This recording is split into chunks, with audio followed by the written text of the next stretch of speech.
Welcome to Homeschooling Down South. I'm Kayla. And I'm Kat. We're two Southern homeschooling mamas sharing real talk, resources, and inspiration for life and learning in the Southeast. Each week, we'll chat with inspiring voices in the homeschool community, highlight must-see nature spots and field trip gems, and share resources from across the region. Whether you're new to homeschooling or a seasoned pro, pull up a chair and join us as we celebrate the joy, freedom, and community of homeschooling down south.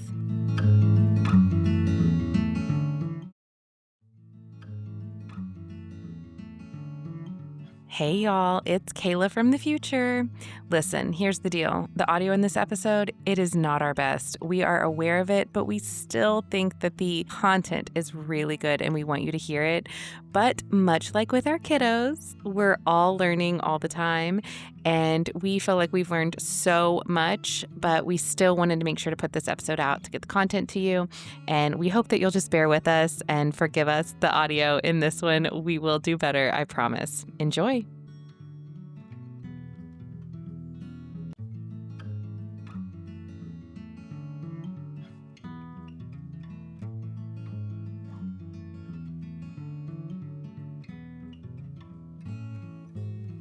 Hi. Hi, How we're are here. We are here.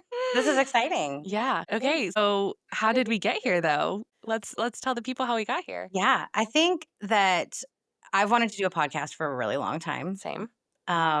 Because I think similarly, we both are talkers. I don't know about you, but I used to get in trouble in school for talking. Always. And now it's like, oh, this is actually a valuable skill.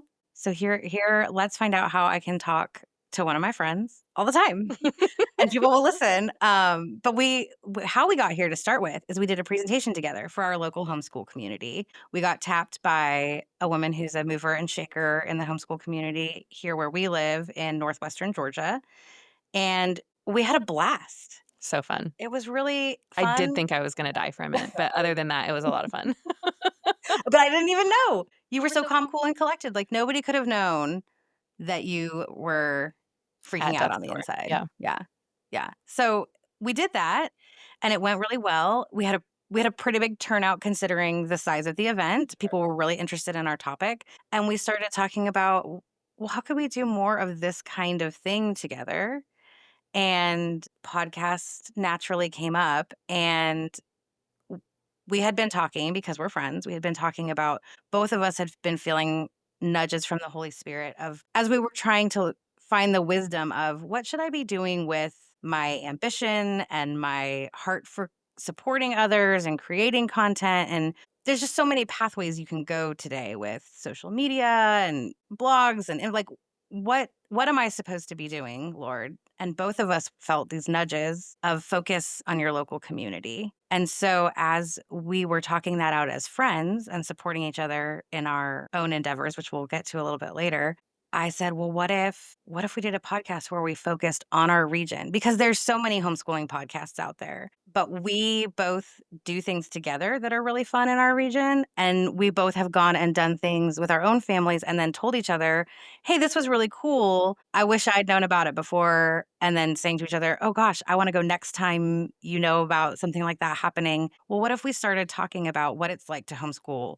right here where we are in the southeastern region? Yeah, and I have for a while now wanted a platform or list like somewhere to compile all of these things because for instance this year I found out 3 days before the end of March that the Lego Discovery Museum in Atlanta was doing homeschool month in March and tickets were extremely discounted and thankfully we were able to go because we didn't have any plans. But I told so many people about it after the fact, and they were like, "Oh my gosh, like, we can't go. We can't go because you could only do it Monday through Friday. You couldn't do it on the weekends." And by the time I think we went on a Friday. And so I was just like, "Man, there's gotta be a place where you can go to find all of this. That way we can get the word out faster," because I also think these businesses and these event organizers need to see how big the homeschooling community is and that, hey, it is beneficial for us to provide programming for this group. Absolutely. And I think when you decide to homeschool, and there's so many great podcasts and resources out there about like what to do for your curriculum, what to do for your like in your home learning. But there's also this sense of like I don't want to be just in my home all the time. I Right. want to go out and do things, and I want to connect with my local homeschool community. And so that's sort of the heart of this podcast is like there's resources out there Yeah. for how to homeschool in your home, but how do you go on the adventure? How do Right. you find the cool field trip or the cool program that's just for homeschool families at the place that is always packed on weekends Right. that you don't want to go to? Like, one of the benefits we get when we homeschool is that we get to go do things during the middle of the week Right. when everybody else is not available. And so, but how do you find those things? Right. And then also, how do you find the programs in your community that are specifically for homeschoolers and really start to build your community that way? Yeah. Because those are the pieces of homeschooling that are, I think, critical to making the homeschool lifestyle just feel so good. Right. And if you are constantly trying to or finding out that things happened and you didn't know about them, then that can start to feel really defeating. And Yeah. so instead of we want to encourage people, like there's so much to do. I think once you start to find it, then the opposite thing happens. Yeah, it's almost overwhelming. Oh my gosh, I could go to this program and I could go to this place. And how do I still also make sure that we get our schoolwork done Right. and that we have some rest time at home and we're not overwhelmed and overstimulated? And that's a good thing, right? Like Right. that there's so much going on, but it can be hard at first to find it. And so hoping to really help people know what's going on in the Southeast right Yeah. outside their door. And even if we talk about something that's not close enough for you, because the Southeast, we've had a little bit of a hard time defining exactly what Sure. Southeast is gonna be for us, because there are so many states that are like, "Is that the Southeast?" Kind of. We're in Georgia, so, like, we're definitely in the South. Right. But even just an encouragement of, "Oh, well, if that exists in Northwest Georgia, then surely there must be something also in North Carolina or Or Mississippi." conversely, I love hearing about this thing that is going on in Northwest Georgia. If I can't find it in my community, I'm gonna make it. Like, that's one thing too that I hope to do is empower people to one of the things we're gonna talk about is the Science Education Day at the Braves. And whatever your local baseball team is, go to their website and see, do they have something like that?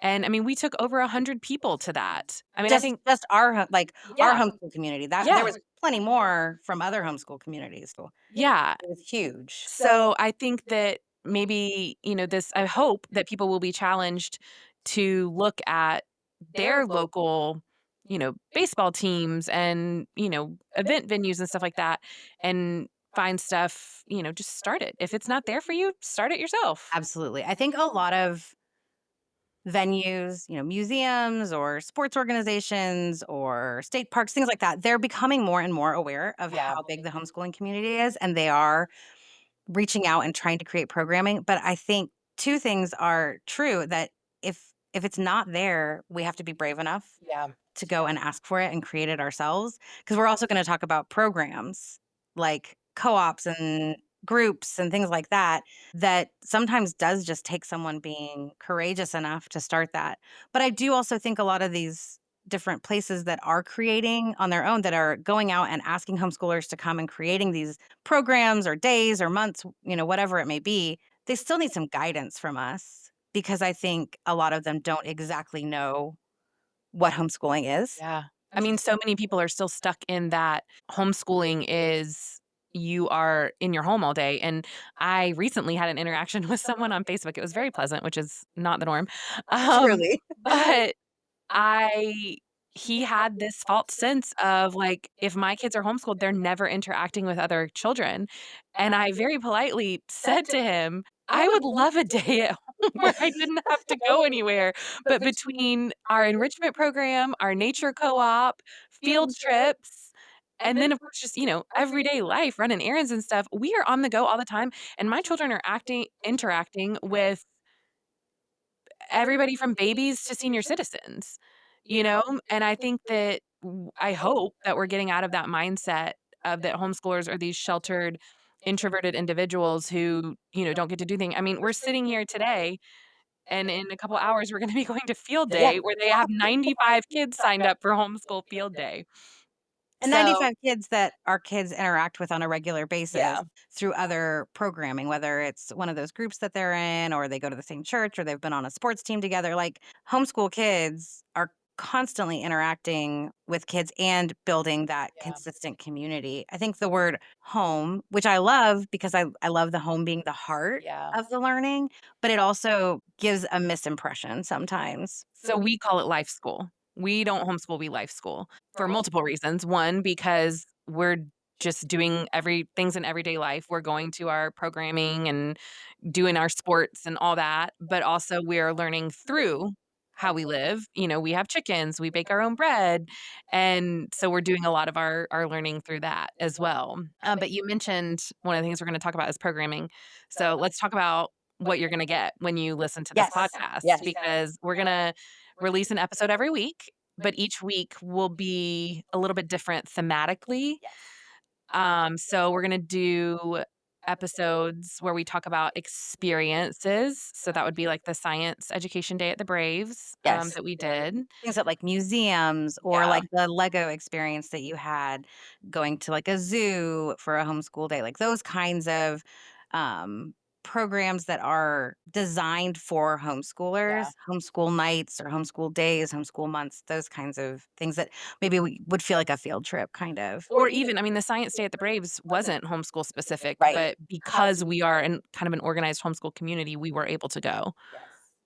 And then the next theme that we have will be nature excursions, going to nature centers, national or state parks, what those kinds of experiences are like as homeschoolers specifically, because those are obviously things you can do whether you homeschool or not, but how does that like integrate into your learning and your lesson planning and the way that you think about learning in the world? Yeah. And then we'll talk about programming. So we'll talk about co-ops and enrichment programs and nature groups, more structured Yes. programs, or I think we even talking about For the Love of Homeschooling, which does a lot of unit studies and stuff like that. So it's not necessarily going to be full on curriculum. We may touch on it when we find something that like we really love, Yes. but it's going to be a lot about these groups and ways to find community, ways for your kids to find community while also homeschooling. Yes, and we're gonna focus on those programs that take place in this region. Right. So, we both participate in a couple here in our local community, so that's kind of where we're gonna start, but we're gonna keep expanding out as we get to know more people and as we do some more research. I think we have a lot of ideas within probably like a 100-mile radius Yeah. of where we live of programs, but we can't wait to expand beyond that. Yeah. And then our final category is going to be homeschool influencers, people who are movers and shakers in the homeschool movement. Some are going to naturally live here in the Southeast as well, but some of them might not live in the Southeast. They might be people who travel a lot to speaking engagements or conferences, or they just travel as part of their homeschooling. And they are going to be able to lend perspective on what they think about homeschooling in our region. So we're still Right. going to keep it regional, even though some of the people might not be actual residents of the They will still Southeast. be able to speak to the experience of homeschooling in the South for sure. Absolutely. So we're pretty excited. We have those 4 different categories. We might throw in some, like, specialty episodes here and Yeah. there. We've talked a little bit about, maybe once in a while talking about how to treat yourself, do some Yeah. self-care as a Yeah. homeschooling parent. What kinda ways can you get some rest and some restoration and reflection to be able to keep going on the journey? Because Yeah. it can sometimes feel like there's never a break when Right. you're homeschooling. Like, it life never stops when you're homeschooling. It's Yeah. just always kind of going, and so sometimes you have to, as a homeschool parent, take care of yourself. So we'll pop some things like that, specialty episodes in here and there, but mostly you can expect those 4 Yeah. themes. And I'm sure, I mean, naturally we'll sprinkle in our philosophies and how we homeschool and stuff like that, but just so that people know, tell me about how you came to homeschool. Oh gosh. So, I did not expect to be a homeschool parent. I worked in public higher education. And I started working on the student affairs side of things, doing things like orientation and parent and family programming. I worked in an admissions office. And I kind of came to all of that when I was in college. I was an orientation leader in college, I was a tour guide. And I really think I got to that place from having been a summer camp counselor and director. I was at this one summer camp for 17 summers as a camper and then a volunteer and then a counselor. And then I directed it. And when I think about the way that I love learning, it kind of all goes back to that summer camp. But that path had led me to this sort of student affairsy kind of thing in college. And then I stayed on that track. I took a couple of detours, but I was working in public higher education. And in 2015, I had the opportunity to get my master's degree in a field that was trying to look at students holistically and recognizing that success in the classroom for a college student also means that they need to be successful outside the classroom, and that those two things can't happen in isolated silos. And spoiler alert, if you don't know much about higher education, the academic side of the house and the student affairs side of the house, they do not usually play very well together. So this degree was like really trying to create professionals who would think about both. And so I earned that degree and I found out I loved teaching. And so I moved over to the academic side of the house and was in a role where I was in charge of the first year seminar for some of our students, but also like their housing and their programmatic stuff, the stuff happening outside the classroom for first year students. And I was doing that and I was loving it. And I was learning a lot about how people learn. And so I got really excited about researching more. My whole research premise was about how to increase accountability and self regulation for people in college classrooms. And so I ended up applying to a graduate program in learning sciences and was really excited to go do that. It was about a 2-year period of applying to that program. And during those same 2 years, in my personal life, I was struggling with infertility. And I really felt like God is going to pick one of these paths for me. I'm either going to be a mom or I'm going to go into this field and become a researcher and a scholar in how people learn. And that will be, my legacy in the world.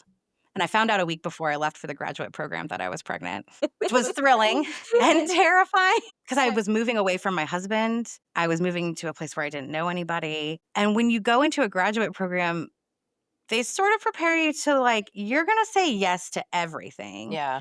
And your first couple years in a hardcore graduate program like the one I was in, you're just assigned to everybody else's research. You're not getting to do your own research, and it's not your own schedule. I'm So so affirmed in my decision to not go back to school. it was a great experience, but it was challenging to be pregnant. At first, I had to keep it a secret. I will say all of the people that were a part of the program were so accommodating to me and very supportive of me putting up boundaries to protect my health and the health of my baby Sure. and not be overstressed or overworked. But what ended up happening is I had this whole background in college student life and learning, and everything I got assigned to as a graduate assistant and a graduate teaching assistant was early childhood or elementary and adolescent development. So all the research programs I was on were early childhood and elementary. And then I was asked to teach the adolescent development course to college students who were preparing to teach in middle or high school. And at first I was so annoyed because that's not what I went there to do. But then I started realizing everything I was learning was going to be a benefit to me as a mother. Sure. I stopped thinking about it as a scholar and I started thinking about it as a mom. Yeah. And I had a couple professors who were they would ask me to stay after class and they would be like, how did that information feel to you, not as a student, but as a mom to be? Yeah. Because a lot of the research was saying these things that schools are doing are not working out so well. I knew I was pregnant with a boy. There was a lot of research about this is the way that boys are not thriving Right. in the conventional. I use the word conventional schooling model because when I think traditional, I think one room schoolhouse. Right. So I use the word conventional, but in conventional schooling, boys were not thriving, and here I was carrying a baby boy, and my husband knew he wanted to homeschool and had started bringing it up, and I was like, no, no, no, we can't do that. Because here I was training to be a scholar and a researcher for the public education system. Right. And everyone around me was pretty negative about homeschooling. Well, all of this story that I've been telling took place in 2019, and then my son was born in March of 2020. We all know what happened in March of Yeah. 2020. That's probably a longer story for another day, but the way that overlaid with school is I finished out that semester. I had done most of my semester early in Sure. anticipation of him being born, but there was like a couple things that had to still be done right around finals time, but we did that all virtually. That all ended in April, and I had my first Mother's Day, and I remember, it was 2020, so we didn't go out to brunch or anything. We Right. went for a drive through the country. And I was on that drive that I just knew I didn't wanna be on the path I was on anymore. You were in South Carolina at this Yes. time? Okay. Yes, we lived in South Carolina. I didn't say the institution I was going to, but we had moved from Georgia to South Carolina for me to go to a prestigious institution there. People can probably guess which one. I have a lot of orange and purple in my closet. So, we were driving through the country in South Carolina, and I said to my husband, "I don't know if I wanna keep doing this," which felt horrible because I had moved us to South Carolina. He was still working in Atlanta and trying to figure out what days he was gonna go in, and that all got, of course, confusing with the pandemic, and I just knew I didn't want to put my son in daycare. I didn't wanna put him in school. Yeah. I didn't know what that was going to look like. I was really thinking we would go the forest school route. Yeah. That's what my brain was saying, and my husband just said to me, "Will you read one homeschooling book? Just one. You can pick it. I won't have any say in it. Just you pick a homeschooling book and read it and see how you feel." And in some sort of delirious state of newborn phase, in the middle of the night, one night, I somehow ended up ordering The Call of the Wild and Free by Ainsley Arment, and I it arrived, and I put it on the shelf next to where I, sat and did all the breastfeeding things and holding the baby things, and it just sat there for a year, and then we were moving back to Georgia, and I can distinctly remember my husband packing up things as I'm holding the baby, and he is like, "I'm gonna put this in a box," and I said, "No, let me put that in my bag. I don't want it to get packed away." But I still didn't read it. I brought it to the new house, and it sat on the shelf for another couple months, and right around my son's 2nd birthday, I finally picked it up and read it, and I was probably 30 pages in when I said, "Oh, yep, this is what we're doing. This is the life I wanna lead." I didn't know homeschooling could be like this. Right. This is not the impression I had of homeschooling, and once I finished that book, I was fully committed, and Yeah. I've been all in ever since. My son just turned 5, so we've been doing some gentle schooling through the preschool years. I haven't used curriculum, just been kind of designing my own things and doing interest-led, but diving into kindergarten in the fall. Yeah. So, I'm excited to really step into I feel like we've been living the lifestyle, Right. but I'm excited to step into the world of curriculum and figuring out what is the right fit for us. Sure. So that's how we ended up here. It's That's been awesome. it's been a really it really shocked a lot of people in my Yeah. life. And I'll even say I lost some people in my life when we made this decision. Yeah. It wasn't the path that everyone thought I was on, Yeah. but it was very clear to me that this is where God wanted me to be. Yeah. And I think it's been, for me, a real example of when you follow that, even if it wasn't your plan, Yep. how the plan can be so much more beautiful.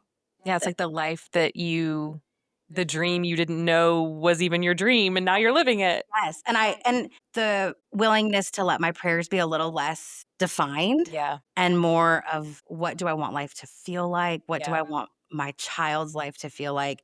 And then trusting that the path, I don't need to see the full thing. Right. I can just see a little bit ahead and just go. Yeah. So that's how I got here. How did you get here? Because you were maybe even more not on the homeschooling path than me, believe it or not. My story is quite different. I always tell people I was the Saul Paul of homeschooling. Not only did I not want to homeschool, but I also didn't want you to homeschool. I didn't want anyone to homeschool. I didn't think homeschooling was a thing that anybody should do because it was horrible. But I also grew up, I am from Georgia, born and raised. My ancestors literally like came over in the 1700s straight to Georgia, and we have never left. So homeschooling in the South in like the 90s and even the early aughts, like, just to be frank, and I hope this does not offend anybody, but it looked a little culty. Right. And Even if it wasn't, the perception sure. out And there. it was it I don't think that there was programming like there is now. So you were doing a lot of like very much you're just at home with your little pod. So I just was I had a pretty good public school experience. I tell people that, and then I start thinking on, like, the drug bust that occurred in my middle school, and then I start to question that. But I was involved in student government and yearbook, and so, I had a good friend group, and I didn't see anything wrong with the public school system, but I'm a great memorizer. I am given the information, I memorize it, and then I regurgitate it back out on the test, and so I get good grades. And then I got married to my husband, and he's in the military. He's active duty with our state's National Guard, and he was homeschooled in the 90s and early aughts, and so he had feelings about homeschool as well, so we were not going to homeschool. And then in 2020, so he got back from a deployment to Afghanistan in 2019. He got back, we had our son, and then he had to leave again. He had like 30 days paternity leave, and then he had to leave again to go to Savannah and welcome the rest of the guys back home because he came home early for the birth. So he missed a chunk of 2019. And then March of 2020 hit, and he got activated on COVID orders. So he was running COVID testing sites from like Albany or Augusta, Valdosta. He was all over the place running testing sites. So he was gone probably like end of March to mid-May. And it was the second weekend that he'd just been allowed to start coming home on the weekends. And he wakes me up at 3 o'clock on a Saturday morning and says, "Hey, I'm so sorry, but we've been activated for the riots in Atlanta." Because again, if you remember 2020, it was also a very polarizing time. So contentious. So contentious. And he said, I have to go. We've been activated for the riots. And I became the most unhinged version of myself. I was raging. Valid. I was That had to be so raging. scary. It was scary and it was maddening because we were finally getting him back. Yeah. He was finally getting some rest. And, I am the type of person, I care for my people by feeding them, making sure they're well rested and hydrated. And I had just come off this long period of time of not being able to do that for him. And so he had to go straight downtown. And That's what we call Atlanta. oh yeah, downtown. For those who are not here in Northwest Georgia, we call Atlanta downtown. Yes, yes. And we were a little further south than we currently are right now, so we were a little bit closer to Atlanta. And he was down there, and for like the first 3 or 4 days, they did not have access to meals. They were literally surviving off going to the gas station and, sending people to the gas station to get snacks. And again, I love people by feeding them, so that was very hard. And I said to him, can I just bring food? And he was like, do not. In fact, I almost want you going north. I want you getting further away from the city. So we were in all of this turmoil. He was down there for 11 days consecutively, sleeping on the ground at Centennial Olympic Park. I won't go into the whole thing, but it was really bad. And in the middle of that, I had this realization after watching, my kids were not school age at that time, but I had watched my friends with school age kids go through all this craziness, the school system's not knowing how to handle it. Right. And then I just had this moment and my children's father is living this experience right now. What are they going to learn in school about this time, this point in history, this year of 2020 between the pandemic and the racial and political tension? What are my children going to learn about this? Are they? I don't know. So I prayed, Lord, if I am supposed to homeschool my children, I need you to make it abundantly clear to me because I am a Gideon. I'm going to need the wool dry. I'm going to need the wool wet. I'm going to need pillars of fire. Like, I don't know. I don't take hints well, so I need the full on. No ambiguity. Yes. And I said, "Okay," so I first prayed, change my heart if I'm supposed to homeschool my children." And I had a friend at the time who was homeschooling, and her oldest was 2 years older than my oldest, so he was already I think he was, like, 1st grade at the time. And so I was like, "Hey, can I just kinda, like, watch you? Can you just kinda, like, let me peep in on what you're doing?" And she was like, "Oh, really? Really?" So, I started watching her and just, I'd be online and just, give it a little goog. What's going on in the homeschool community in this area? And we were living in a bigger city, and so weirdly, there was a lot. There's a lot in the area that you were living in at Yes, the time. and We're gonna try to bring in some programs from there. yes. There's a lot. So, as 2020 went on, I told my husband, "Hey, I don't know, man. I think maybe we should think about homeschooling." And he was like, "Nope, nope, nope, nope." And I was like, "Man, but it doesn't look like it looked when you were a kid. It's different now. And we're the parents. We can choose to do it differently." So in 2021, early 2021, he said, "Look, if we end up moving, because we knew we were coming to like a transitional point in his job, we are guaranteed to stay in the state if we want to, or as long as we want to, I guess, but he can be moved anywhere throughout the state." So we kinda knew we were at a little bit of a transitional point, and so he said, "If we move out of this school district, fine, we can homeschool, but this is a really good school district," which I don't know what that really means anymore, but this is a really good school district, and I think that our kids should go to the schools in the school district. So I said, "Okay." Now, also going on at this time, my grandparents have lived in this area for 20 something years at this point, and they have over 20 acres, and, my husband has always wanted to live like that. I was definitely more of a city girl, and you will find out through the course of this podcast.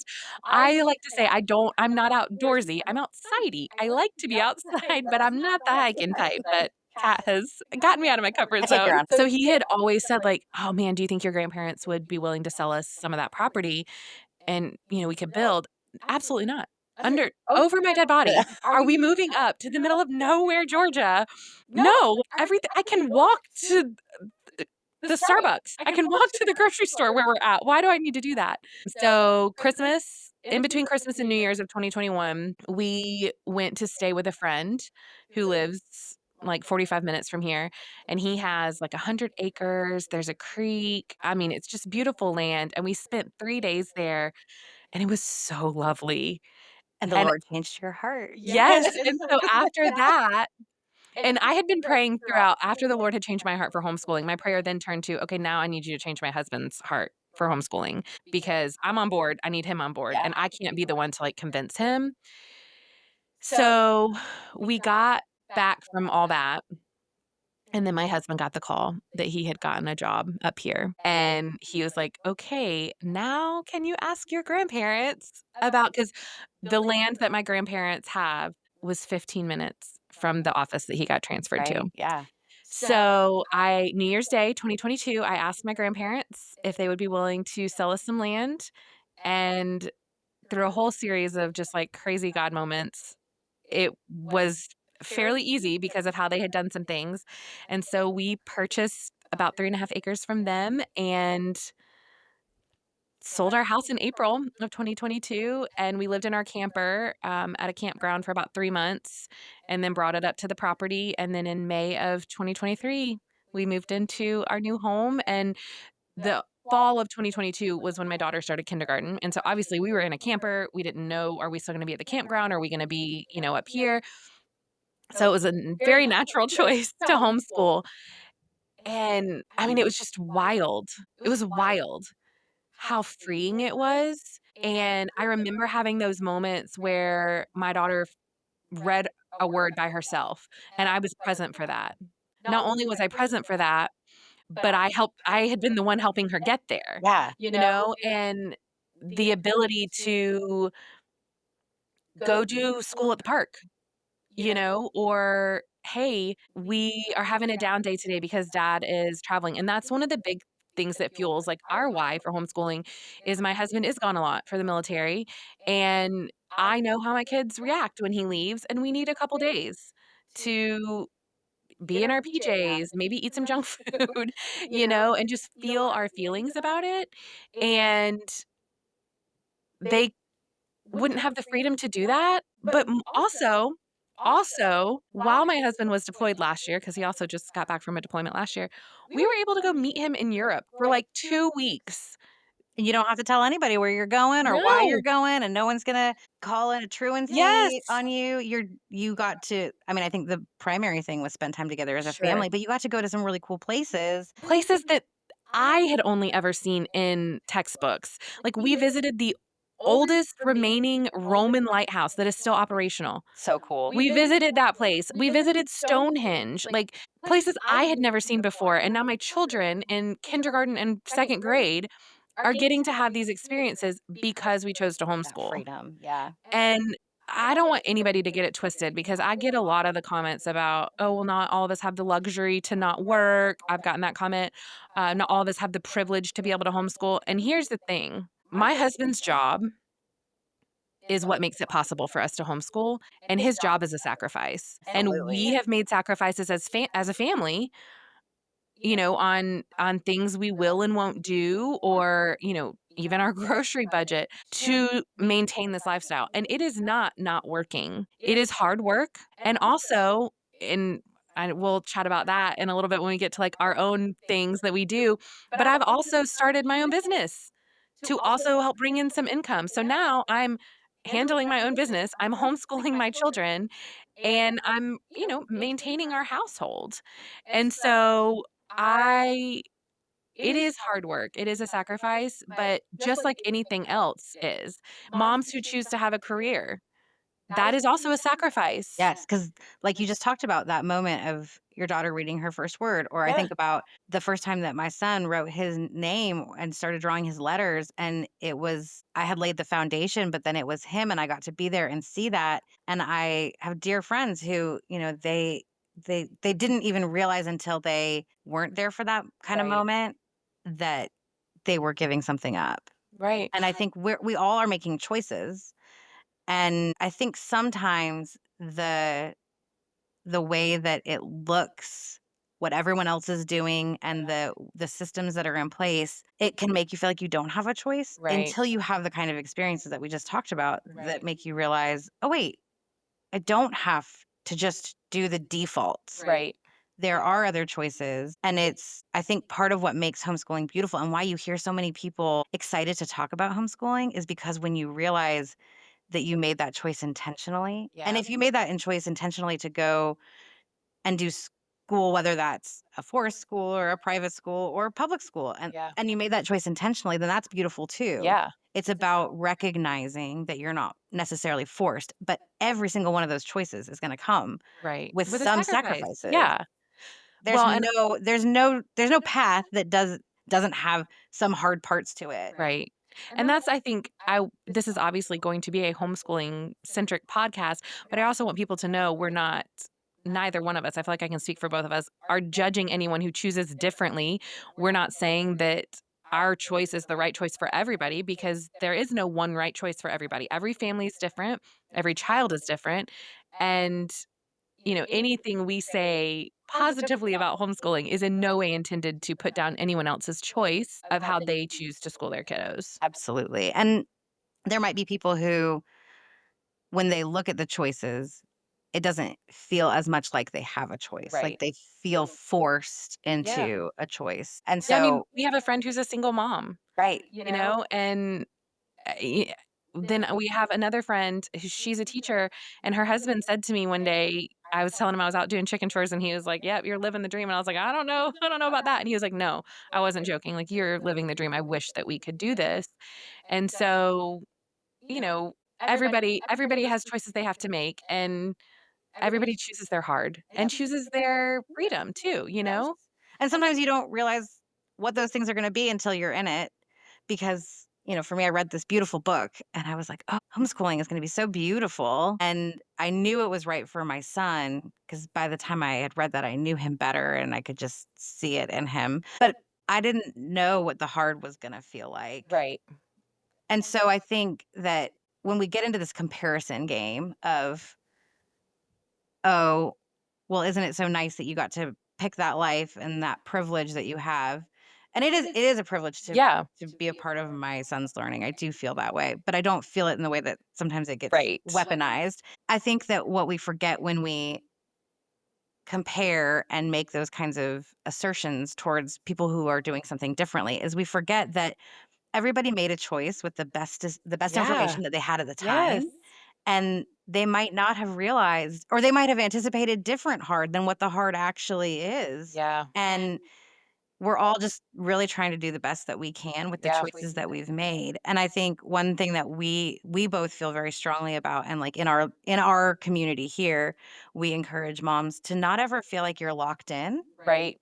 to Yep. one decision, to be able to say, because we don't know what the future holds, to Right. be able to say, I'm not gonna get so devout about homeschooling, because what if Yep. life happens and I end up needing to go a different route and make a Yeah. different choice in 3, 5, 10 years? I don't know what the future holds, but for right now, Yep. this is what's right for us, and I know you have a really similar philosophy. Yeah, I mean, I tell people all the time, we homeschool year to year.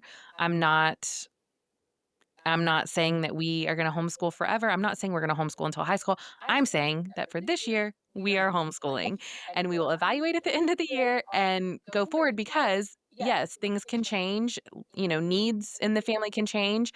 I mean, we've known families who a terrible we have a family right now, their kid is grown, but the husband suffered a terrible medical injury, and their life looks so different now than they thought it would. I mean, he's had to give up so many things that he loved because he just physically can't do it anymore, and so I just recognize that I'm not immune to anything like that, and I don't want my identity to become so wrapped up in homeschooling that if homeschooling is taken away from me, I lose my identity. And, I know we'll talk about our endeavors, but my account, my social media will never be just homeschooling because then if I stop homeschooling, there's nothing left there, you know? Right. And I think with anything, I'm not just saying with homeschooling, with anything, it's so important not to make anything, my identity is in Christ. It's not in anything else because anything else can be gone in an instant. And then what? Amen. And you hear a lot of people falling into depression or, resorting to poor coping mechanisms because they were an athlete that got injured and now they can't play, or they were the family man and something happens to their family, or they were a big executive at their company and then their company goes under and now they've lost that. I just think it's important to really be solid in your identity in Christ. And if I'm thankful that we get to homeschool, I'm thankful that I get to make my own bread and all the food and stuff, but that's ultimately not where my identity Right. lies. And it's just a recognition of how much is not within our control. Right. And where, I think there's homeschool committed, but not so entrenched in it. And Right. I think that's where we both, so that hopefully helps our listeners know kind of where we stand on Yeah. homeschooling, and that we love it, but we also recognize that it's Yeah. one of those things that's part of this world. Yeah. And Yeah. as long as we're able to do it, we're excited about it. And hopefully, I hope for me that that's a really long time, but Yeah. I'm also not going to get myself tangled up in it in that way. So your story kind of started with reading The Call of the Wild and Free, but inadvertently, I don't know if that's the word, but that's our story because had you not read The Call of the Wild and Free, Yep. you wouldn't have started the Wild and Free group up here. Yes. And I'll let you go into a little bit more on that, but had never read The Call of the Wild and Free. I didn't know what Wild and Free was. But when we moved up here, we came from this densely populated area with a massive homeschool community where we just had this great group of people surrounding us. And then for the first time in my life, I moved to a new town where I know no one. And I just started looking for homeschool groups and I stumbled upon your Wild and Free group. Yeah. And this is what I was really talking about earlier with, if you hear us talking about something really cool on the podcast and then you look around and it's not in your own community, take the leap and create it. So I read that book, The Call of the Wild and Free, and there's a section that talks about the groups.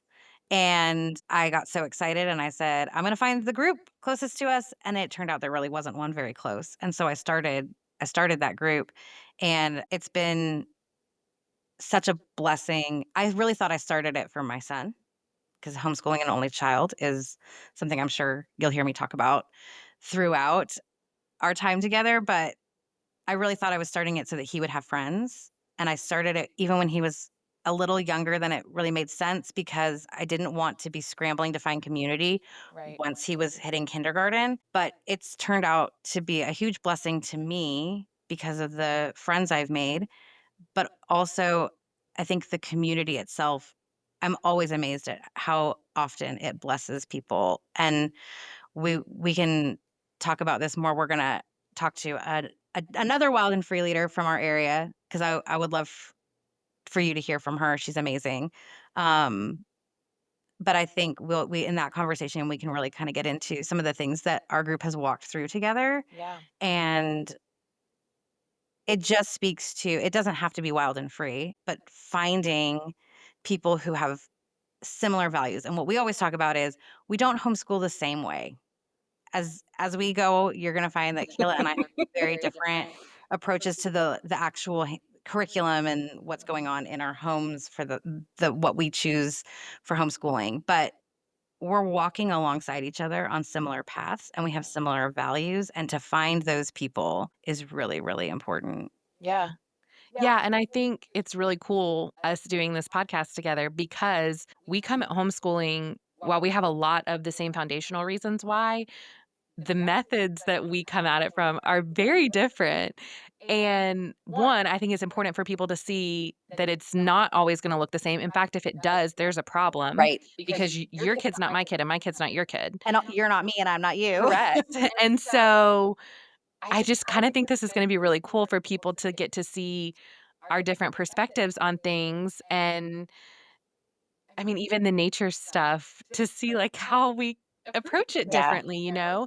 And that's the beauty of homeschool. It's not supposed to look the same. It took me a minute, and I'm sure I'll get into that throughout, coming from not only being a public schooled child, but being in the mindset of my children were going to be public schooled. It took me probably my daughter's entire kindergarten year to get out of that thought, that thinking in my head of what school is supposed to look like, and we're not doing it right if it doesn't look like I this. guarantee you that people listening right now are saying, "Oh my gosh, me too." That Yes. was my kindergarten year or my first year homeschooling, whatever, grade level that was. I think that was really when we talked about what started this podcast, that was a big part of our presentation that we did Yeah.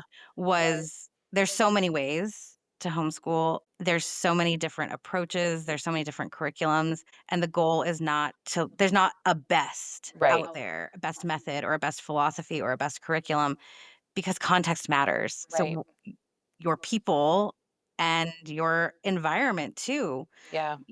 If you live on 3 acres and have chickens, that's different than if you're homeschooling from an apartment.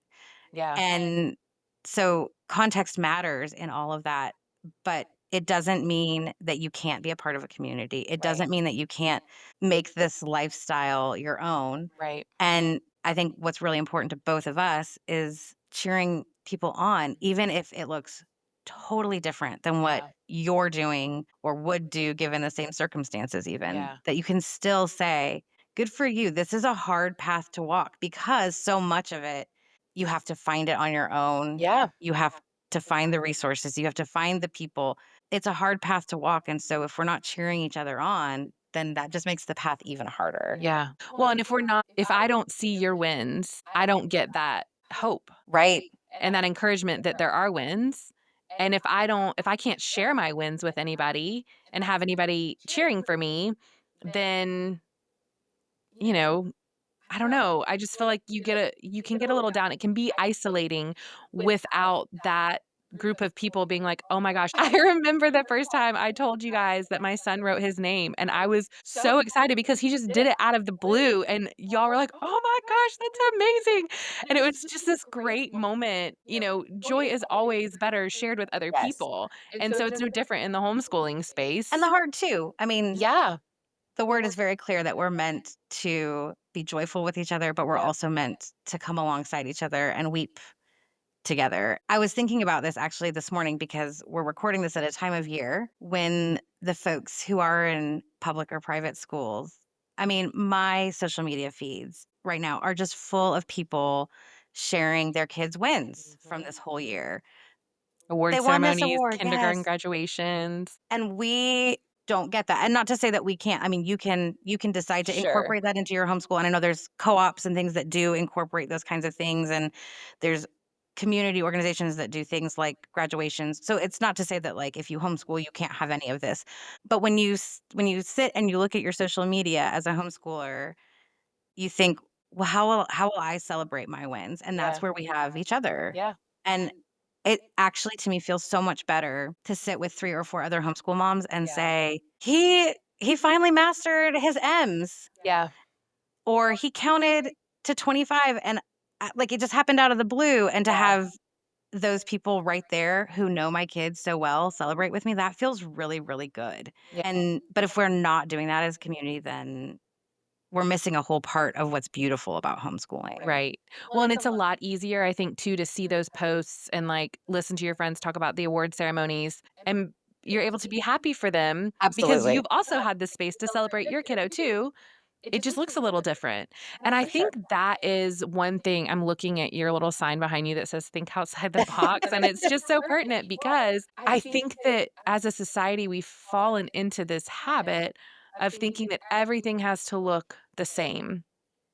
And that is that's how we determine success or Right. completion. And you know, It it's doesn't just have not to. it because we're not all the same. We're not robots. We're not copy and paste of each other.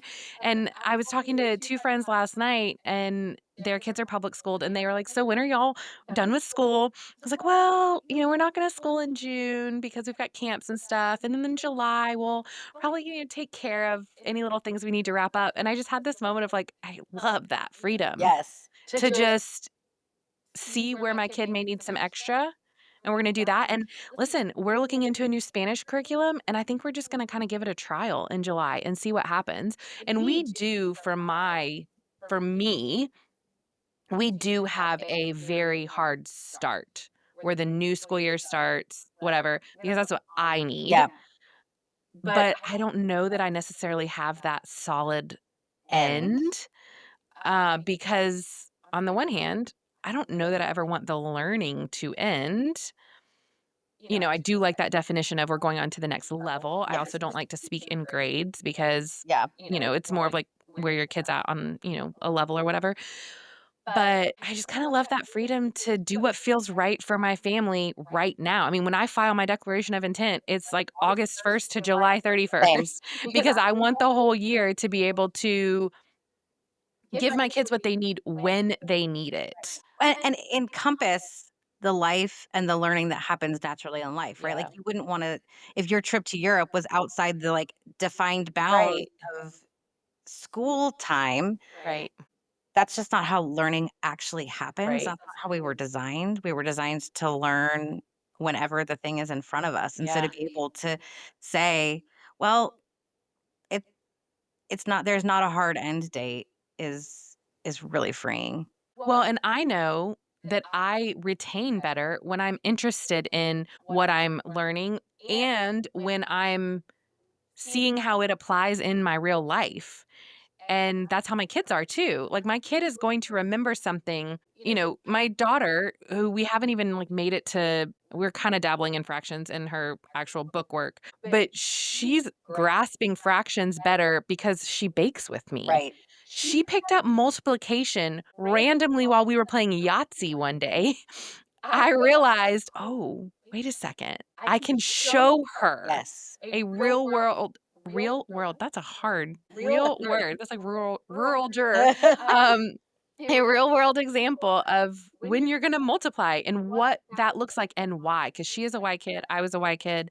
So I have a Y kid. I was a Y kid. yeah, and I think too I mean, I had my first panic attack in the 4th grade because my teacher had us doing these bear books, and if you don't know what those are, they're these blank books from cover to cover, and it's your job to illustrate and write in them. Well, I have the artistic ability of a sloth to this very day, and I didn't want to illustrate, and in the 4th grade, I asked, "Can I just write a chapter book?" And my teacher, who I will not say her name even though I really want to, I saw you think about it. right? She was adamant that I illustrate, and I knew I wouldn't be able to do a good job, and I had a panic attack over it because the grade was so important, and I think so often about that. I don't ever want my children to feel that anxiety over perfection, over, "I have to do this thing," and I'm gonna tell you right now, in the year of our Lord 2025, I'm not drawing anything. I am not drawing anything. My HOA at our old house wanted me to draw a diagram of the trees I was going to cut down, and I want you to know that my petty self drew a stick with some little fluffs around it for the leaves and drew an X over it. Kayla asked me if she could do a craft with our group a couple months ago, and I checked her pulse. I was like, "Wait, wait, that's getting pretty close to art. Are Right, you okay?" right. I just, like, I don't do it, and so I think about that exercise in the 4th grade and how pointless that was for me. And it's so significant. Like, it's Yes. still a significant Yes, moment, and right? it just didn't need to be. Now, conversely, my daughter has more artistic ability in her pinky finger than I do in my whole body, and I want to foster that in her, but I can't at home, and so I have found an enrichment program, and I make sure that she is signed up for that art class every semester because she needs that, and that is a perfect illustration of why we have to have community and why we need to be involved in these groups because our kids are inevitably going to need things that are a little bit outside of our comfort zone, or I say this is above my pay grade. And I want to foster that in her. And it's just not something that I have the skill set to do. And, I think a lot of times as homeschool parents, we forget that we have the right to get other people to come in and come alongside I us too. always say homeschooling is not you have to teach everything. It's that you get to choose Yes. who does the teaching. Yes. Like you were talking about that art class, and that is taught in our enrichment program by just the sweetest human being who I know if a child said, "Oh, I don't, could I do something different?" Right. She would foster their creativity Absolutely. instead of shutting down where they feel creative, Right. right? And that's where you get to know her and make that choice, Yeah. or you get to go and find a tutor for a subject Yeah. and you can interview them and you can make sure that they are the right fit for your family instead of, I mean, there were years I remember going down to the elementary school every August to see the class lists posted. I'm probably aging myself a little Oh, bit. no, we did that too.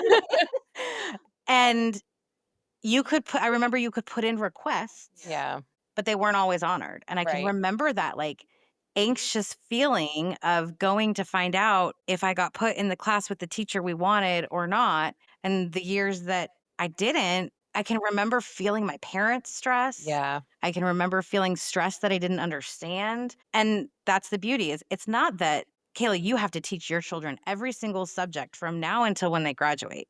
It's you get to choose, and as they get older, help them choose yeah, because here in our state, we have a really great dual enrollment program yep, where kids who are homeschooled and of high school age can take classes at local colleges and community colleges. So it again, like it might even sometimes look traditional like that, yeah, but it's that your it's my family choice. is making the choice Yep, of who those people are going to be, who's involved, and being able to also when something doesn't feel like a fit, stop it yeah, and say this isn't how we do learning, and so we're going to just pivot, pivot. do something different. Yeah, And if you're listening and you're like, "Oh my gosh, they're so plugged into their community. They're talking about these programs and these groups," and you're thinking, "I haven't found that yet." We really hope this podcast can help you find it. So, yeah, if you live somewhere in the Southeast and you run a program or you know of a program and you've been a little bit scared or reluctant to reach out to them and you want us to interview them for we'll do you, we'll do it. it.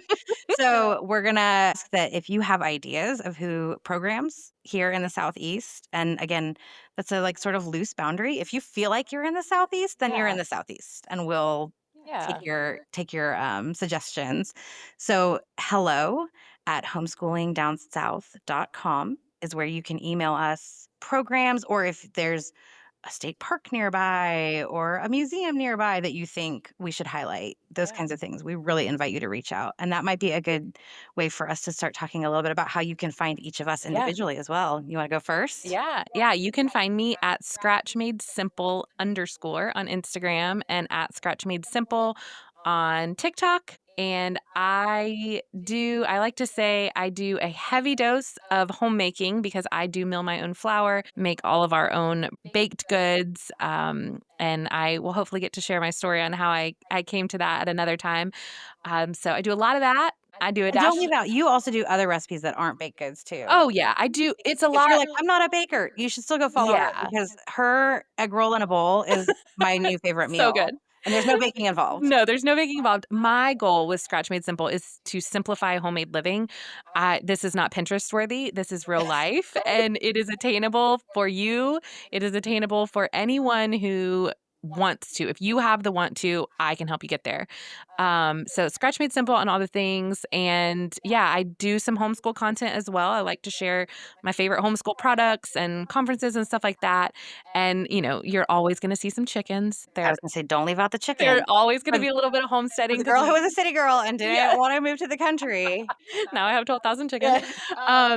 And we also grow our own produce and can all the things, and especially in harvest season, you'll see a lot of that as well, but I would love for you to stop by and say hi, and And where can they find you? and she's let me just say, she's also Okay. very entertaining. Like, if you need a laugh, there's a reel somewhere on her page that will give you a laugh.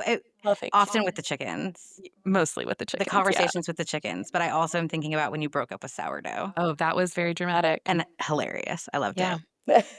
Well, I appreciate that. But where can they find you? I am at Recreating Camp on Instagram and also recreatingcamp.com.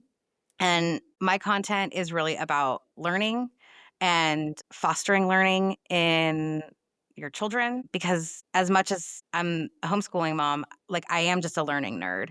Yeah. And a lot of my content is about the kinds of things that I was hoping to study and I didn't get to study, but I'm studying now in life and how that applies not just for my kid, but also for me as a mother and for me as a follower of Christ, because my research was really about empowerment. And so it's been really interesting for me in this season of my life to think about how does empowerment look when you are living a life with the Lord in control, but still wanting to feel like you're using the will that he's given you Yeah. in meaningful and purposeful ways. And for me, that is all about learning. And it's not just about kids because learning is lifelong. Yeah. And so it's what I'm learning. And it's also how I'm trying to foster learning in my son. So I blog. You can subscribe to the blog. It's right there on the page, recreatingcamp.com. I will say I will not spam you. Don't.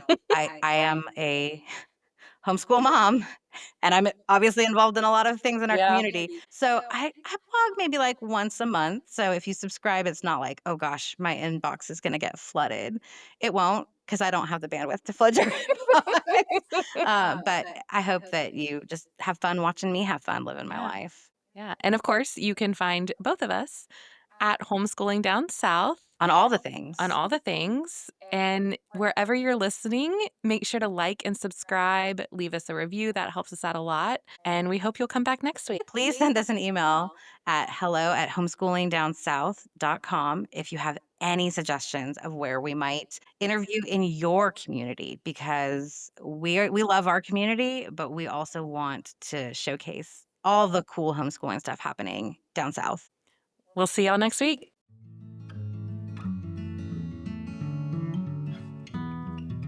If you enjoyed this episode, we would be so grateful if you would leave us a 5-star rating and review wherever you're listening to this podcast. It really helps us get the word out and make sure all of our homeschool families know what's going on here in the Southeast.